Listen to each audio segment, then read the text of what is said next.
सत्ताको कित्ताबाट कोही एकजनाले हिम्मत गर्लान्, मेरो देशले कसको सीमा कहाँ मिचेको छ भनेर प्रश्न गर्लान् भनेको त सभामुख महोदय म आफै लज्जित छु। उल्टै कतिपय संसद मित्रहरू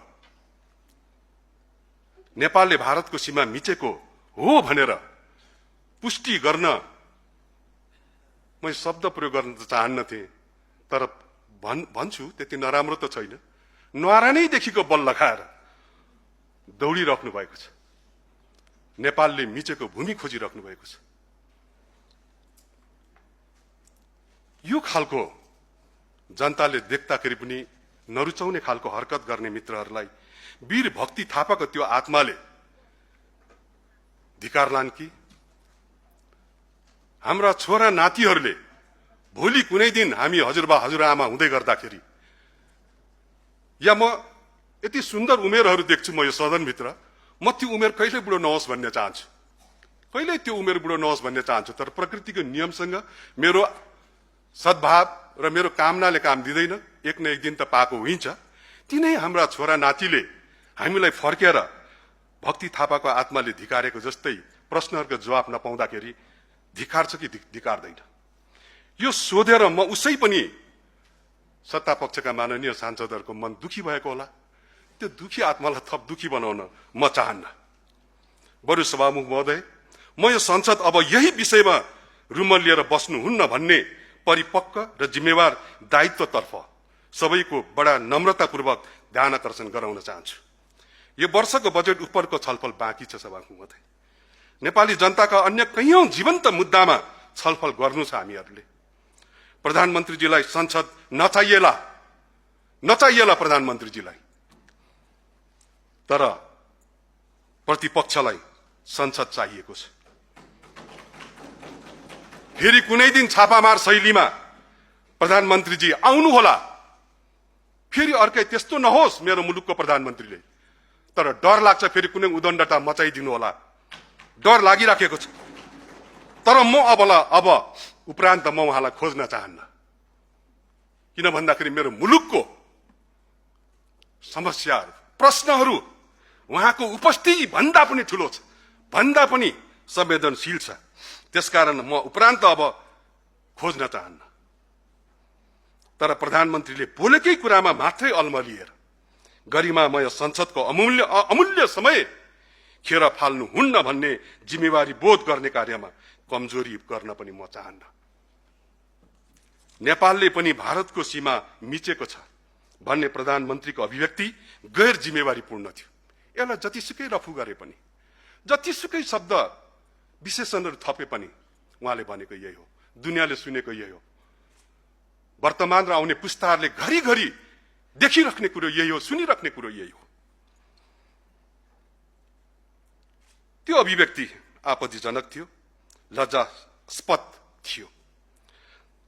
तर यदि हाम्रो संसदमा लगातार, म एउटा अन्दाज मात्रै गर्न चाहन्छु सभामुख महोदय, यो हाम्रो संसदमा लगातार 5 दिनसम्म 5 जना अन्तर्राष्ट्रिय पर्यवेक्षकहरू राखेर छलफल गरिएको भए मेरो अन्दाज हो, 5 मिनेटपछि ती अन्तर्राष्ट्रिय पर्यवेक्षकहरूले दिने निष्कर्षमा उहाँहरूले के लेख्ने रहेछन् त मैले कल्पना गरेँ। नेपालले भारतको सीमा मिचेको कुरा सत्य हो रहेछ भनेर लेख्नु हुने रहेछ, किनकि सत्ताको टेपले टालिएका ओठहरू 181 मनहरू सत्यको पक्षमा बोल्न सक्ने स्थितिमा थिएन सभामुख महोदय। किन थिएन थाहा छैन, केले रोकिराखेको थियो थाहा छैन। यो पार्टीभित्र अभिव्यक्ति स्वतन्त्रतालाई उहाँले कसरी उपभोग गरिराख्नु भएको छ म त्यो पनि भन्न चाहन्न। पार्टीभित्र आफ्ना नियमहरू होलान्, तर सत्ताको टेपले टालिएको त्यो ओठहरू सत्यको पक्षमा बोल्न सकेन, उठेन। सबै संसद बोल्ने हो भने ती विदेशी पर्यवेक्षकहरूले लेख्नेछन्, नेपालको संसदको बहुमत सांसदले स्वीकारेका छन् नेपालले भारतको सीमा मिचेकै हो, किनभने 181 वटा हातहरूले गडगडाट ताली बजाएर समर्थन जनाएर राति निन्द्रा लाग्यो कि लागेन म त्यो सोध्न चाहन्न। खाना खानु हो कि भएन म त्यो सोध्न चाहन्न।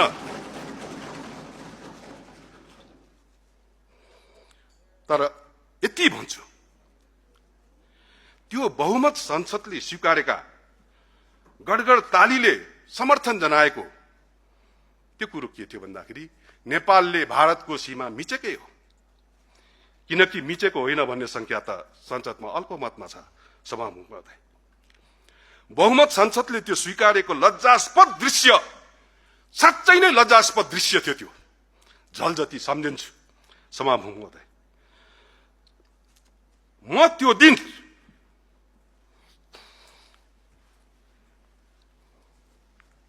जब प्रधानमन्त्रीजीले त्यस्तो बोल्नुभयो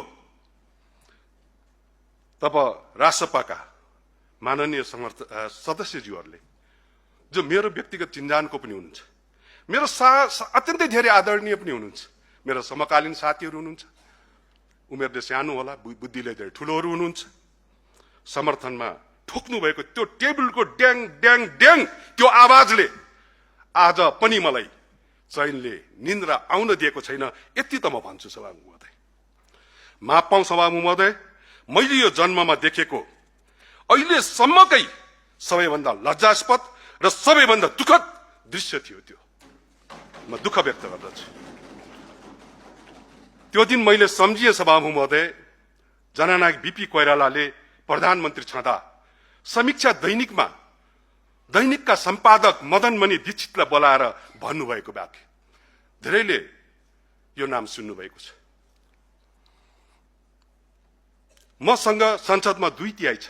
बीपीले मदनमणि दीक्षितलाई भन्नुभएको, मसँग संसदमा 2/3 छ, मेरो कमजोरी केलाउन प्रतिपक्षको स्वर दोहोरो सुनिएको छैन, त्यसैले मबाट गलत काम हुन नदिन तपाईले आफ्नो पत्रिकाबाट मेरो गल्ती कमजोरी एक केलाएर लेखिदिनुस् है। बीपीले